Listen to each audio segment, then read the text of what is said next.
Okay so सबसे पहले हम लोग यहाँ पे एक्सप्लेनेशन अपना स्टार्ट करते हैं हम लोग का कैरेक्टराइजेशन से। एक बार हम लोग कैरेक्टराइजेशन कर लेंगे सब कैरेक्टर के बारे में बस थोड़ा थोड़ा सा जान जाएंगे।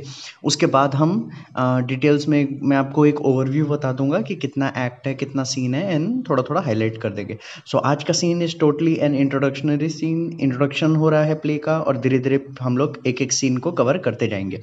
तो जैसे मैंने आप लोग देख रहे हैं कि मैंने यहाँ पे कुछ कुछ छोटे छोटे सा पॉइंट्स आप लोग के लिए बना रखा है। आप लोग बाद में टाइम निकाल के जब या फिर पढ़ते दौरान स्क्रीनशॉट इसका ले सकते हैं, ठीक है। सो इस बार मैं आपको स्क्रीनशॉट्स कुछ कुछ नोट्स भी प्रोवाइड करूंगा जो कि आप स्क्रीनशॉट्स में आप उसको ले सकते हैं। ओके, तो सबसे पहले हम यहाँ पे बात करते हैं हमारा the main character, the central character जो कि है प्रॉस्पेरो। प्रॉस्पेरो के इन एंड अराउंड में ही ये क्या है सारा स्टोरी रिवॉल्व करता है। तो प्रॉस्पेरो के बारे में, प्रॉस्पेरो है कौन उसके बारे में थोड़ा सा हम जानेंगे। सबसे पहले ये इसको हम मानेंगे कि ये प्रोटैगनिस्ट है इस प्ले का।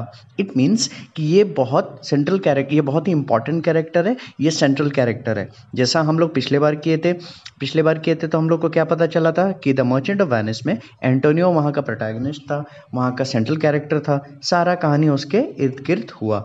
ओके, उसी हिसाब से इस कहानी का जो सेंट्रल कैरेक्टर है वो है प्रॉस्पेरो, ठीक है। सेकंड पॉइंट हम इसके बारे में क्या जानते हैं, ये ड्यूक ऑफ नेपल्स है। ड्यूक ऑफ नेपल्स अगेन हम लोग पिछले बार जब मर्चेंट ऑफ वेनिस पढ़े थे वहाँ भी ड्यूक का बात आया था कि वो कोई जजमेंट सुना रहा था, उनके जुडिशियल मैटर में सॉल्व कर रहा था।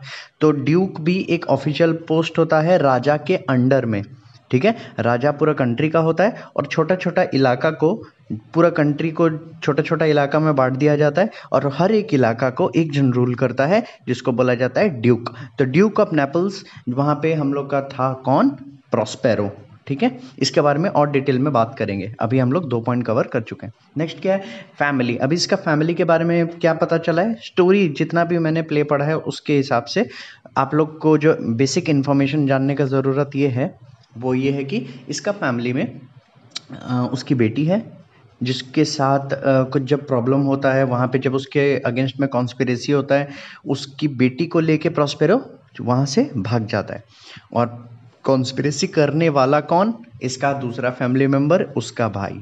तो हम लोग जानेंगे कि इसका भाई कौन है, क्या है, इसी कैरेक्टराइजेशन में। और उसने ही प्लान किया था एक राजा के साथ मिलके, वहीं का राजा के साथ मिलके, और इसीलिए इस फैमिली मेम्बर के लिए बारे में भी हमें ये पता चल गया। तो हम लोग क्या जान सकते हैं कि प्रॉस्पेरो का फैमिली में अभी तक स्टार्टिंग में ज़्यादातर मतलब most of the time 2 character के बारे में बताया गया है। वो है उसकी बेटी, प्रॉस्पेरो की एक बेटी है, और प्रॉस्पेरो का खुद का एक भाई। Okay, now let's move on to the next point. Next point क्या है, मैजिकल इन्फ्लुएंस।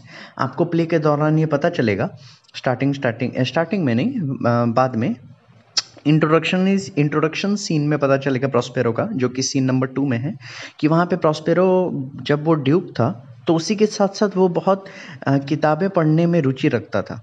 तो उसके साथ साथ वो साइंस और ब्लैक मैजिक तो नहीं बोल सकते इसको, हम वाइट मैजिक बोल सकते हैं, बट मैजिक में इसका बहुत कीन इंटरेस्ट था। वो बहुत सारा बुक पढ़ता था, कुछ कुछ चीज़ें प्रैक्टिस भी करता था। तो हम लोग इस पॉइंट से जान सकते हैं कि मैजिक का इन्फ्लुएंस प्रॉस्पेरो पे बहुत था। प्रॉस्पेरो मैजिक के ऊपर बहुत इंक्लाइंड था, उसको बहुत रुचि था, बहुत इंटरेस्टेड था ये, ठीक है। नेक्स्ट क्या, कॉन्स्पिरेसी। कॉन्स्पिरेसी मतलब ड्यूक के अगेंस्ट, ड्यूक ऑफ नेपल्स बोले तो हम लोग का प्रॉस्पेरो के अगेंस्ट में एक बहुत बड़ा क्या बोलते हैं, षड्यंत्र रचा गया, एक कॉन्स्पिरेसी हुआ। कॉन्स्पिरेसी करने वाला कौन था मैं आपको डिटेल में बता दूंगा, बट अभी के लिए बस जान जाओ कॉन्स्पिरेसी मेन करने वाला था वहाँ का राजा और इसका खुद का भाई एंटोनियो, ठीक है। सो एंटोनियो एंड राजा किंग अलोंजो, ये लोग मिलके इसके खिलाफ बहुत एक कॉन्स्पिरेसी रचे, जहाँ पे अपना जान बचा के वहाँ से भाग गया और एक आइलैंड में जाके रह गया। नेक्स्ट क्या है, aided by Gonzalo. Again Gonzalo एक और कैरेक्टर है, ये एक क्या बोलते हैं, बुजुर्ग कैरेक्टर है, बहुत वाइज कैरेक्टर है, बहुत पॉजिटिव कैरेक्टर है। ये कैरेक्टर एक चीज़ करता है, वो प्रॉस्पेरो को मदद करता है। क्या चीज़ में मदद करता है, जब वहाँ पे कॉन्स्पिरेसी एक होता है, एक षड्यंत्र रचा जाता है, एक जाल रचा जाता है प्रॉस्पेरो को फंसाने के लिए, तो वहाँ पे प्रॉस्पेरो को बचाने के लिए गोंजालो उसका मदद करता है और उसी की मदद से प्रॉस्पेरो बच जाता है और वहाँ से अपनी बेटी को लेकर निकल जाता है। नेक्स्ट पॉइंट क्या है, फ्लेड। और पॉइंट नंबर 8 है आइलैंड। दोनों पॉइंट को कनेक्टेडली मैं बता दे रहा हूँ। फिर भागने के बाद एंड प्रॉस्पेरो क्या करता है, प्रॉस्पेरो वहाँ से भाग जाता है। भागने के बाद वो एक आइलैंड में जाके रहता है और स्टोरी के हिसाब से हमें इतना ही पता चलता है कि वो 12 साल पहले का घटना है। इट मीन्स जो कॉन्टेक्स्ट में कहानी हो रहा है उससे ठीक 12 साल पहले ऐसा दुर्घटना हुआ है और 12 साल से प्रॉस्पेरो वो आइलैंड में आके अपनी बेटी के साथ रह रहा है। तो उसकी बेटी 12 साल बाद मीन्स 12 साल का एज कंप्लीट कर चुकी है। पहले कितना थी, मान लो फॉर एन एग्जांपल पहले थी मान लो 6 या 7 साल प्लस नेक्स्ट 12 साल, ठीक है। तो उस हिसाब से हम लोग थोड़ा थोड़ा टेक्निक लगा के बाकी सब इन्फॉर्मेशन पता करेंगे ना। नेक्स्ट में क्या था, तो अच्छा यही सब था। तो इतना सब आपको प्रॉस्पेरो का पता चल गया कि प्रॉस्पेरो मेन प्रोटैगनिस्ट है, ड्यूक ऑफ नेपल्स है, उसके फैमिली में उसकी बेटी है, उसका भाई है। उसका भाई बहुत एक राज एक षड्यंत्र रचा जिससे वो बच के वहाँ से निकल पाया गोंजालो का मदद से, एक आइलैंड में जाके छुप गया और उस आइलैंड में उसकी बेटी और वो रहते थे। इसको मैजिक का भी बहुत इंटरेस्ट था और बाद में एनहांस्ड पावर मतलब बाद में जब वो आइलैंड में रहा तो वो अपना मैजिकल पावर को और स्ट्रांग बनाते गया और बुक पढ़ता गया और प्रैक्टिस करता गया और जादू का मदद से वो थोड़ा नहीं बहुत पावरफुल बन गया था। ठीक है, ये था प्रॉस्पेरो का कहानी। अब आगे बढ़ते हैं नेक्स्ट कैरेक्टर। नेक्स्ट है मिरांडा। मिरांडा कौन, मिरांडा यहाँ पे अभी जैसे हम लोग बात किए प्रॉस्पेरो की बेटी मिरांडा उसका नाम है। अभी यहाँ पे उसके बारे में बहुत सिंपल कैरेक्टराइजेशन किया गया है। एक यंग सी लड़की है, ठीक है, जो कि दुनियादारी के बारे में ज़्यादा नहीं जानती। क्यों? क्योंकि वो एक छोटी सी आइलैंड में पली बड़ी है और वो सिर्फ और सिर्फ एक ही उसके फैमिली मेम्बर है जिससे वो जानती है, जिन पे वो भरोसा कर दिया, जिन्होंने उसको इतना पाला पोसा बड़ा किया, वो है उसके फादर प्रॉस्पेरो। तो अभी पॉइंट पहला क्या है, डॉटर पता चल गया। सेकंड क्या है, वेग मेमोरी। वेग मेमोरी मतलब ज़्यादा क्लियर मेमोरी नहीं है। इसका मतलब जब वहाँ से जब भागे प्रॉस्पेरो अपनी बेटी को लेके जब भागा वहाँ से तो मिरांडा बहुत छोटी थी, बहुत ही छोटी थी। इतनी छोटी उम्र में उसको ज़्यादा याद नहीं था क्या हो रहा था, क्या हुआ, कहाँ आ गए। तो वो सब बहुत 12 साल बाद का कहानी है। तो 12 साल बाद मिरांडा को बहुत हल्का फुल्का बहुत वेग मेमोरी याद है उसके ड्यूक, जब उसके फादर ड्यूक थे और इन लोग जब वहाँ पे रह रहे थे वो वाला जीवन का बहुत हल्का फुल्का याद है। Next young age. अगेन मैंने बोला था कि बहुत ही टेंडर एज में लड़की वहाँ से भागी थी, अपने फादर का उसको बचा के ले गए थे, नहीं तो दोनों का जान को खतरा था। तो फादर उसको लेके जब चले गए तो बहुत ही छोटे सा उम्र था उसका। और उसके बाद में जब वो आइलैंड में आई वहाँ पे 12 साल रही है, फिर भी वो टीनेजर उसको बोल सकते हैं या फिर बहुत यंग एज वो थी और इनएक्सपीरियंस्ड बहुत थी, उसको एक्सपीरियंस नहीं था दुनियादारी का, राइट। क्योंकि island it's not so happening, तो उसमें क्या ही हो सकता है ज़्यादा से ज़्यादा, है ना, ना दोस्त है ना कुछ है ना कुछ है। तो बहुत इनएक्सपीरियंस और यंग गर्ल है। नेक्स्ट पॉइंट यहाँ पे क्या बोला गया, don't know any other man except her father and Calvin. Caliban के बारे में मैं आपको बाद में डिस्कस करूंगा, पहले इतना जान लेना देखो अभी एक छोटी सी बच्ची है आइलैंड में, वो पली बड़ी बड़े होते होते वो सिर्फ अपने फादर को देखिए, तो उसका दुनिया के प्रति एक कॉन्सेप्ट एक बहुत ही अलग होगा, राइट। तो वो हमेशा से उस आइलैंड में अपने फादर को ही देखती आई है। ओनली मैन शी न्यू, उतने ही सिर्फ वही उसके फादर ही एक मर्द थे जिनको वो जानती थी कि हाँ ये मैन है इस आइलैंड में। ना आगे ना पीछे ना स्टोरी के बारे में कुछ ना कुछ उसको कुछ उतना आइडिया ही नहीं था, राइट। ये साइकोलॉजी पे इफेक्ट करता है, मैं आपको बताऊंगा कैसे, ये बाद में बताएंगे। कैलिबन यहाँ पे एक और कैरेक्टर है जिसको भी मिरांडा जानती थी। तो मिरांडा दो कैरेक्टर को अच्छी तरीके से जानती थी, दो मैन को। एक यहाँ पे कौन है, एक कैलिबन, दूसरा उसके father. Next loyal to her father. ये पॉइंट बहुत ज़रूरी है, बहुत इंटरेस्टिंग है, क्योंकि पिछला स्टोरी में जहाँ पे एक फादर और एक डॉटर मतलब मर्चेंट ऑफ वेनिस में हम लोग जहाँ पे पढ़े थे, वहाँ पे एक फादर और डॉटर के बारे में, एक डॉटर ऐसी थी जो अपने फादर के प्रति लॉयल नहीं थी और उसके पास बहुत जेन्युइन रीज़न था, राइट।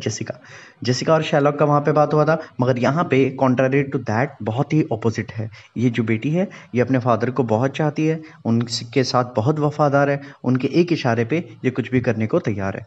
तो इसीलिए ये पूरा समर्पित है अपने पिता के प्रति। ओके, नेक्स्ट क्या है, जनरस। Generous, compassionate. अगेन ये बहुत ही नाज़ों से बहुत इसको केयर करके उसके फादर ने इसको पाला है, सारा अच्छा क्वालिटीज़ इसको सिखाया है। एंड आउट ऑफ 10 9 फीमेल्स बहुत जेन्युइनली कंपैशनेट और जेंटल होते हैं।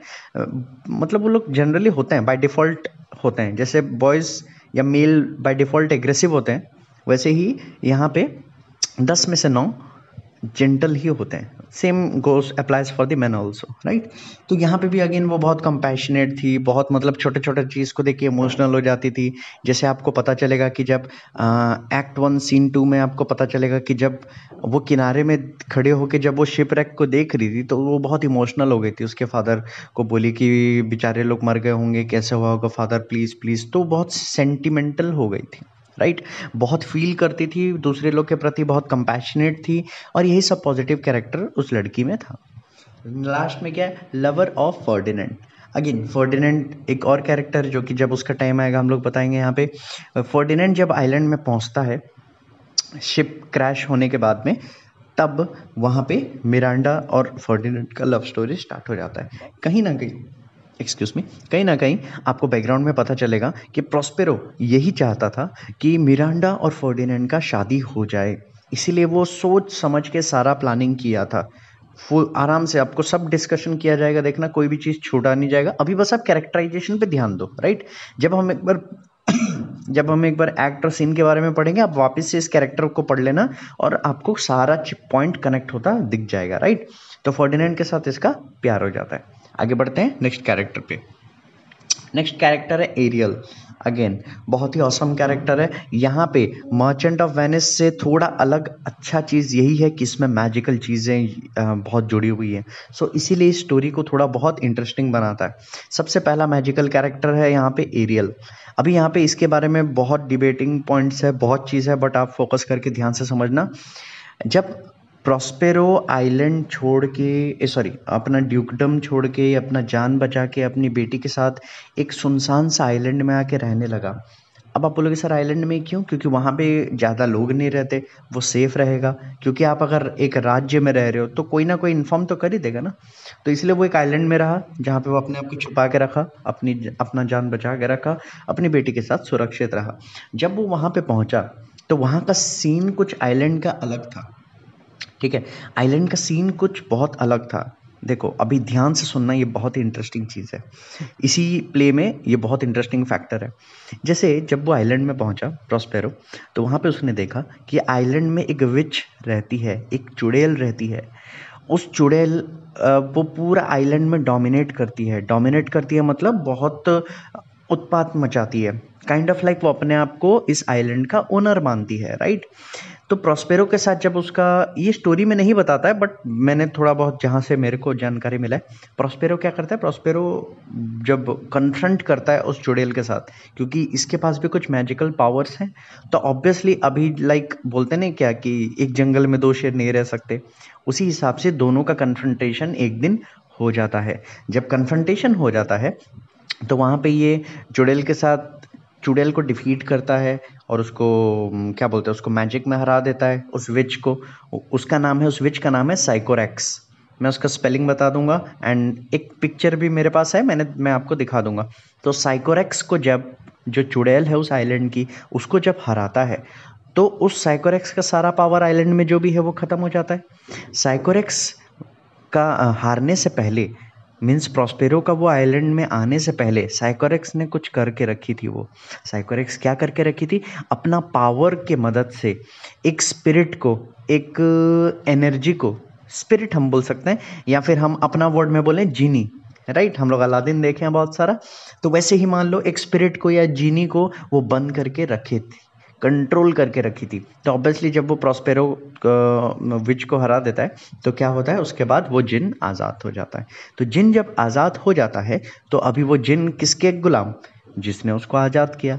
अलादीन का स्टोरी फ्लैशबैक होता होगा कि अलादीन जैसे वो लैम्प घिसता है तो वहाँ से जिन आज़ाद हो जाता है एंड वो जिन निकल के क्या बोलता है कि हुक्म मेरे आका, मैं आज से आपका सर्वेंट, आप जो बोलोगे मैं वो करूँगा, राइट।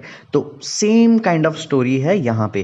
प्रॉस्पेरो आता है, एक विच को आइलैंड में हराता है, विच का नाम है साइकोरेक्स। विच क्या करे रहती है, एक जीनी को या एक स्पिरिट को बांध के कंट्रोल करके रखे रहती है। तो बाद में प्रोस्पेरो क्या करता है, प्रोस्पेरो एरियल को छुड़ाता है, उस स्पिरिट का नाम है एरियल। एरियल को वहाँ से छुड़ाया साइकोरेक्स के चंगुल से, और एरियल क्या हो गई या हो गया सर्वेंट किसका, प्रोस्पेरो का। एक और चीज़, प्रोस्पेरो का जब क्वेश्चन में आएगा जेंडर डेफिनेशन बोला जाएगा तो इसको हमेशा आप लोग इट से रेफर करना, ना ही ना शी, क्योंकि हम पहली चीज़ तो स्पिरिट लोग का कोई जेंडर बायसनेस में ऐसा नहीं होता है। वो हम लोग टीवी में देखें कि कोई जिन है, कोई लड़का है, कोई लड़की है, बट इन रियलिटी अगर टेक्निकली देखा जाए तो इनका कोई जेंडर है नहीं। तो इसको हम लोग जेंडर में डिफाइन करना इज यूजलेस, राइट। तो यहाँ पे आप लोग जेंडर में डिफाइन इसको मत करना, इसको इट लगाना, ठीक है। तो यहाँ पे हम लोग इसको क्या आते हैं, स्पिरिट हेल्पर। एरियल कौन है, स्पिरिट हेल्पर। ऑब्वियसली वो एक स्पिरिट है और वो प्रोस्पेरो को सारा काम करने में मदद करती है या करता है। जैसे कि आप लोग को बाद में जब प्ले में पता चलेगा, प्रोस्पेरो को कुछ भी काम करवाना है, जैसे प्रोस्पेरो को प्ले ऑर्गेनाइज करना था, है ना, एंटरटेनमेंट के लिए, तो वो एरियल को बोला। प्रोस्पेरो को कुछ प्रॉब्लम क्रिएट करना था एक कुछ लोगों के लिए, तो प्रोस्पेरो ने एरियल को बोला। तो प्रोस्पेरो का हर आड़ा टेढ़ा काम एरियल के द्वारा होता है, राइट। नेक्स्ट क्या है, रेस्क्यूड बाय प्रोस्पेरो। मैंने आपको बता दिया कि प्रोस्पेरो ने एरियल को रेस्क्यू किया था साइकोरेक्स के चुड़ैल के चंगुल से। Next, from imprisonment of witch Sycorax, ठीक है, ये तो क्लियर है, मैंने बताया था। सर्वेंट ऑफ प्रोस्पेरो, ऑब्वियसली उसको हराने के बाद या उससे छुड़ाने के बाद एरियल ऑटोमेटिकली सर्वेंट हो जाते हैं किसका, प्रोस्पेरो का। Next, support Prospero. प्रोस्पेरो को हर आड़े टेढ़े काम में सपोर्ट किया जाता है। नेक्स्ट, रिलीज्ड लेटर, ये एक इंपॉर्टेंट चीज़ है। लास्ट में जब सीन के लास्ट में जब प्रोस्पेरो का मकसद पूरा होने को होता है, प्रोस्पेरो का भी एक मकसद रहता है, स्टोरी में बाद में पता चलेगा। तो जब उसका मकसद पूरा होने को रहता है तो वो वादा करता है एरियल से कि एरियल अगर तुम मेरा ये काम करोगे तो एक दिन मैं तुम्हें ज़रूर आज़ाद कर दूंगा, मैं तुम्हें मेरा गुलाम बना के नहीं रखूंगा। यही चीज़ होता है कि प्रोस्पेरो का काम जब एरियल कंप्लीट कर देते हैं तो प्रोस्पेरो बाद में उसको रिलीज़ कर देते हैं। तो ये होता है स्टोरी के एंड में, राइट। तो यहाँ पे मैंने आपको सारा डिटेल्स बता दिया है, आप लोग इसको देख लेना, ठीक है। Now let's move on to the next character.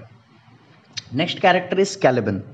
Again एक बहुत ही बढ़िया मैजिकल रिलेटेड कैरेक्टर मैं आपको बोल सकता हूँ, और इसमें डिबेटेबल पॉइंट्स और क्या क्या है मैं आपको अच्छे तरीके से बताऊंगा। मेरा ये सब एक्सप्लेन करने का एक मकसद है कि मैं जब इस कैरेक्टर के बारे में बताऊं आपके माइंड में एक पिक्चर बन जाना चाहिए। अगर आपके माइंड में पिक्चर नहीं बना है तो डोंट वरी, इस स्पीच के एंड में उसका भी समाधान मैंने कर रखा है। आप लोग का माइंड में एक तस्वीर तो आज फिट करके जाऊंगा, ताकि जब भी हम प्ले पढ़ें, जब भी हम आगे कुछ भी स्पीच पढ़ें और आप आंख बंद करके मेरा ऑडियो नोट्स सुनो तो आपको वो चेहरा याद आए, राइट। तो वो मैं टेक ओवर कर लूँगा बाद में, don't worry about it. Caliban के बारे में जानते हैं, साइकोरेक्स के बारे में जाने, प्रोस्पेरो के बारे में जाने, एरियल के बारे में जाने, इन लोग का क्या इशू था हम लोग जाने। तो प्रोस्पेरो ने हरा दिया एरियल को, साइकोरेक्स को, चुड़ैल को, राइट, और एरियल उसकी सर्वेंट बन गई। अभी एक और कैरेक्टर, इंटरेस्टिंग कैरेक्टर ये था कि साइकोरेक्स का एक बेटा भी था। साइकोरेक्स का एक बेटा कौन था, उसका नाम था कैलिबन। तो कैलिबन कौन था, साइकोरेक्स का बेटा। साइकोरेक्स को हराने के बाद ऑब्वियसली कैलिबन अब किसको सर्व करेगा, कैलिबन सर्व करेगा प्रोस्पेरो को। अब यहाँ पे जो कैलिबन कैरेक्टर है, और देखो ध्यान से समझना, कैलिबन कैरेक्टर जो है और एरियल कैरेक्टर जो है दोनों ही सर्वेंट बन जाते हैं, दोनों ही प्रोस्पेरो के आने से पहले साइकोरेक्स को हेल्प करते हैं या उनके सपोर्टर में रहते हैं। साइकोरेक्स के हारने के बाद इन लोग प्रोस्पेरो पे आते हैं, पर दोनों के बीच में कुछ डिफरेंस है। डिफरेंस क्या है, एरियल एक स्पिरिट है, स्पिरिट इन द सेंस वो उसका एक पर्टिकुलर कोई फिजिकल फॉर्म नहीं है। अगर हम स्पिरिट के डेफिनेशन में जाएं तो वो कोई भी आकार ले सकता है, कोई भी शेप ले सकता है, कुछ भी कर सकता है, कहीं भी उड़ा के आके जा सकता है, व्हाटएवर। बट चुड़ैल का बेटा होने के बावजूद कैलिबन क्या है, कैलिबन का एक फिजिकल फॉर्म है, वो ऐसे थिन एयर में गायब नहीं हो सकता है। प्ले में पढ़ते पढ़ते बाद में पता चलेगा कि ये कितना नॉन मैजिकल कैरेक्टर है, आपको बाद में पता चलेगा। मगर थोड़ा बहुत ट्रिक्स वगैरह तो ये भी इसके पास भी पता होगा, being the son of the which, इसके पास भी कुछ ना कुछ ट्रिक्स होगा। बट ये जो कैरेक्टर है कैलिबन, एरियल के जैसा पावरफुल नहीं है। समझ में आई थिंक क्लियर हो गया होगा। ज़्यादा फिजिकल फॉर्म में है, इंसानी रूप में है कैलिबन, और एरियल क्या है, स्पिरिट के फॉर्म में, जिसका फिजिकल फॉर्म नहीं है। अब आता है कैलिबन के ऊपर। कैलिबन का आप लोग आंख बंद करो, कैलिबन को एक डिस्क्राइब करोगे, जो अर्ली ह्यूमन दिखते थे ना, जो कि थोड़ा सा जानवर जैसे, तो आदि मानव टाइप के, उसी के जैसा, उसी के बॉर्डर लाइन का एक कैरेक्टर है कैलिबन। सो कैलिबन एक नॉर्मल कैरेक्टर नहीं है, कैलिबन एक प्रॉस्पेरो जैसा नॉर्मल ह्यूमन बीइंग नहीं है, मगर कैलिबन एरियल जैसा एक स्पिरिट भी नहीं है। वो दोनों के बॉर्डर लाइन में आता है, थोड़ा थोड़ा जानवर जैसा भी है, थोड़ा थोड़ा इंसानों जैसा भी है, राइट। क्योंकि वो चुड़ैल का बेटा है, तो ऑब्वियसली वो नॉर्मल ह्यूमन बींग्स नहीं है, राइट। तो उसका कैरेक्टर ऐसा है। मैं आपको पिक्स भेज दूंगा, देखना, अटैच कर दूंगा स्पीच के एंड में, आप लोग देख लेना, कैरेक्टर आपके दिमाग में बैठ जाएगा। और जानते हैं कि next servant of Prospero, point number 1 और 2 तो मैंने क्लियर कर दिया है, साइकोरेक्स का बेटा है, साइकोरेक्स को हराने के बाद प्रॉस्पेरो का सर्वेंट बन गया। बिलीव्स, देखो ये बहुत इंपॉर्टेंट है। He believes island belongs to him and has been stolen by Prospero। तो इसके दिल में, इसके दिमाग में एक बात चलता रहता था, क्या, कि ये आइलैंड प्रॉस्पेरो का नहीं है, ये मेरी माँ का, मतलब उसकी माँ का, साइकोरेक्स का है। और प्रॉस्पेरो ने इस आइलैंड को चुरा लिया है मुझसे, और मैं कैसे कैसे करके इसको वापस ले जाऊंगा। देखो, अगर आपका माइंड में अगर ऐसा बात आता है कि ये, आप सोचो फॉर एन एग्जाम्पल, आपके पास एक पेन है, राइट, छोटा सा, आपके पास एक पेन है, और आपका पेन आपका दोस्त चुरा के ले गया, और आपको पता चल रहा है कि यार ये पेन मेरा दोस्त मेरे से ले गया है, और वो चीज़ उसका नहीं है, बस इतना, वो पेन मेरा है, वो चीज़ उसका नहीं है। जब आप ये थॉट अपने दिमाग में डालते हो ना, ऑटोमेटिकली आपका दिमाग में नेगेटिव कैरेक्टर आ जाता है।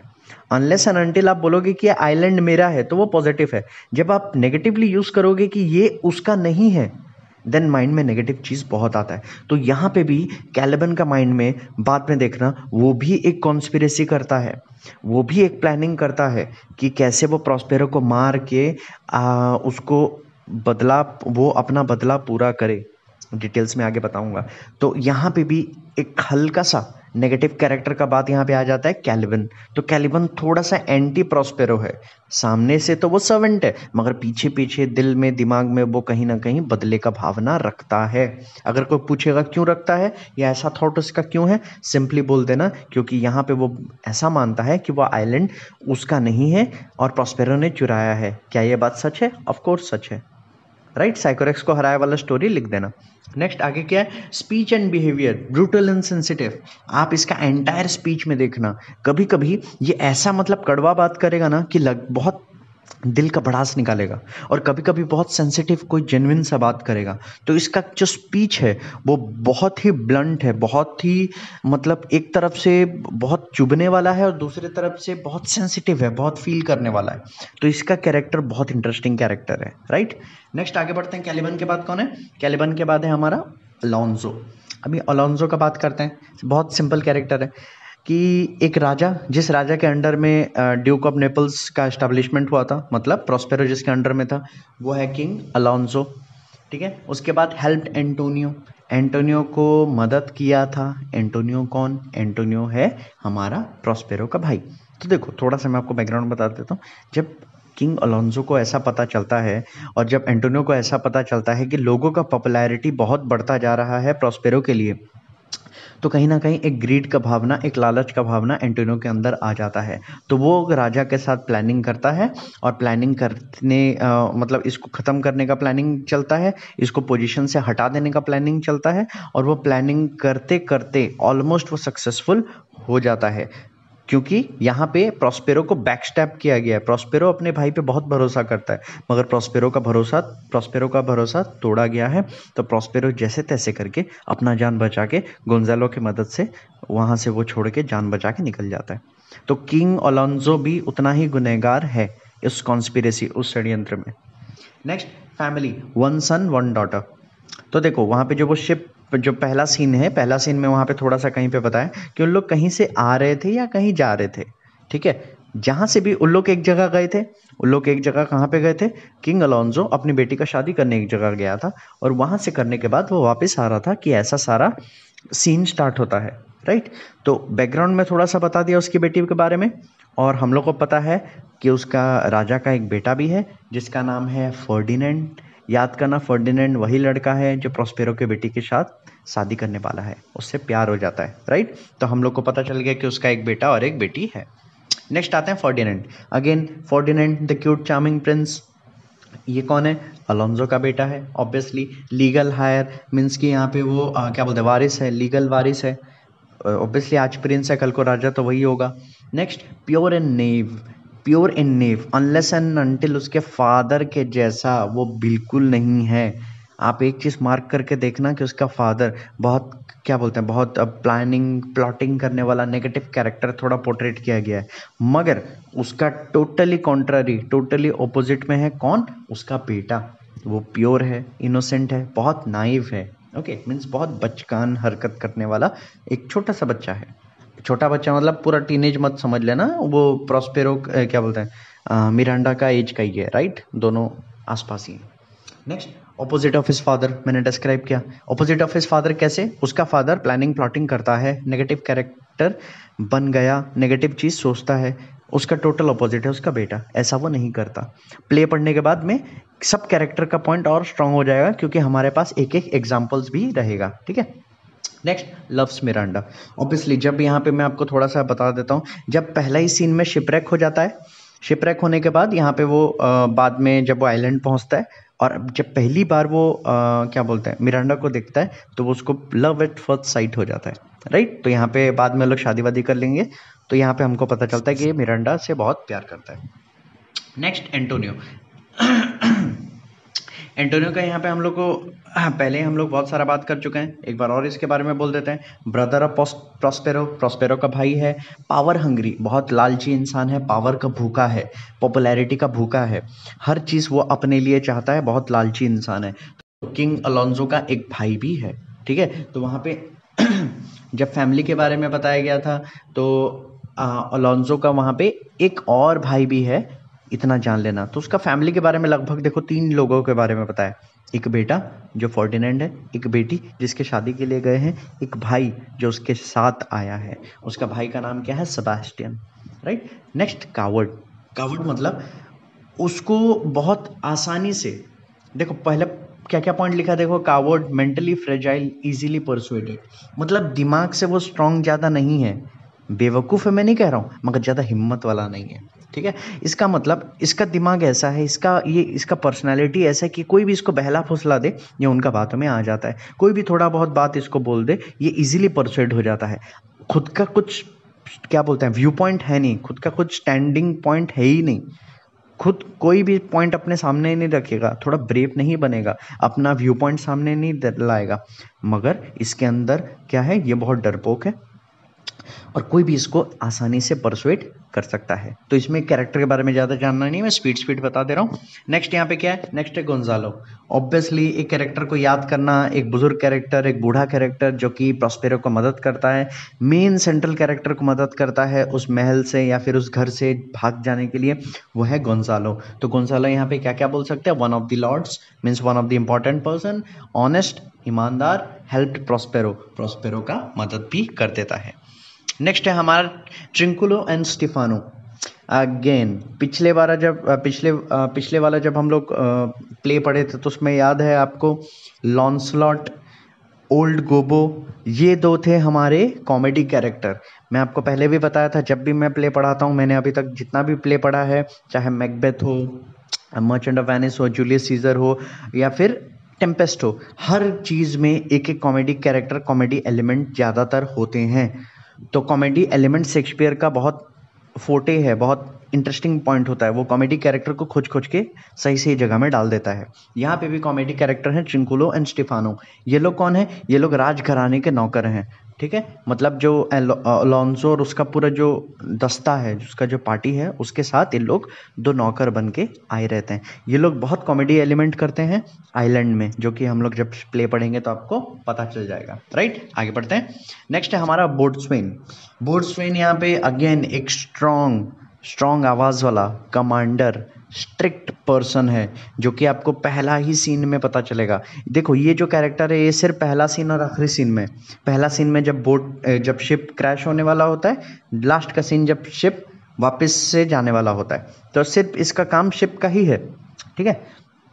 मगर ये कैसा कैरेक्टर है, बहुत स्ट्रॉन्ग कैरेक्टर है, अपना काम बहुत अच्छे से करता है, बहुत ताकतवर है और वो किसी से नहीं डरता है। मतलब एक बार वो अगर अपना काम करने लग गया तो लग गया, ये नहीं देखेगा कि कोई मालिक क्या बोल रहा है, कौन कैसे क्या बोल रहा है, उसको बस अपना काम से मतलब है। स्ट्रिक्ट प्रोफेशनल कैरेक्टर है और बहुत ही स्ट्रॉन्ग कैरेक्टर है।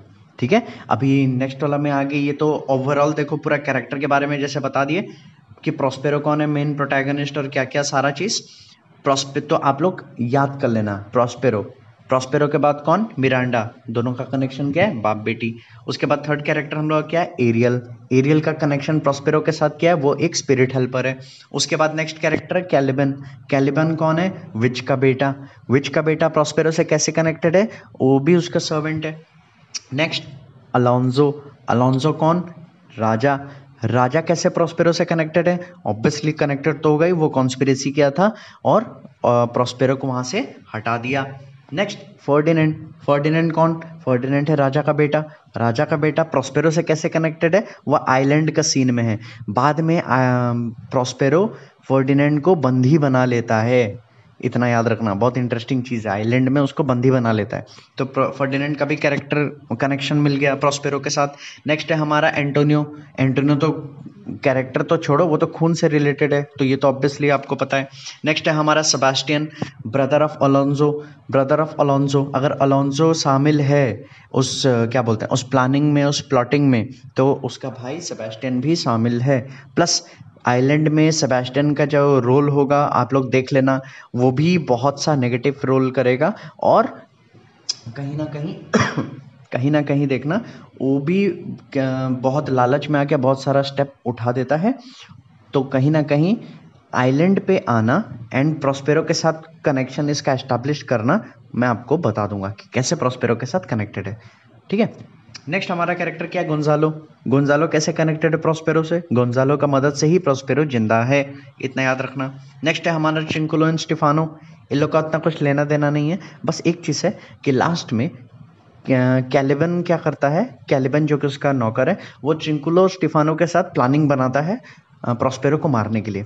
तो प्रोस्पेरो क्या करता है, ट्रिंकुलो स्टिफानो और कैलिबन को माफ कर देता है, ये एक कनेक्शन है इनका। And last but not the least, boatsman का क्या कैरेक्टर है, बोट्समैन का कुछ कनेक्शन उतना है नहीं, जहाँ लास्ट में जाते समय हाय हेलो कुछ हो गया तो वो अलग बात है, मगर मेन कैरेक्टर के साथ इतना कुछ कनेक्शन है नहीं। तो मैंने आपको बता दिया प्रोस्पेरो का सारा कनेक्शन, कि प्रोस्पेरो कैसे कनेक्टेड है, किससे, प्रोस्पेरो कैसे कनेक्टेड है हमारे लगभग सारे कैरेक्टर से।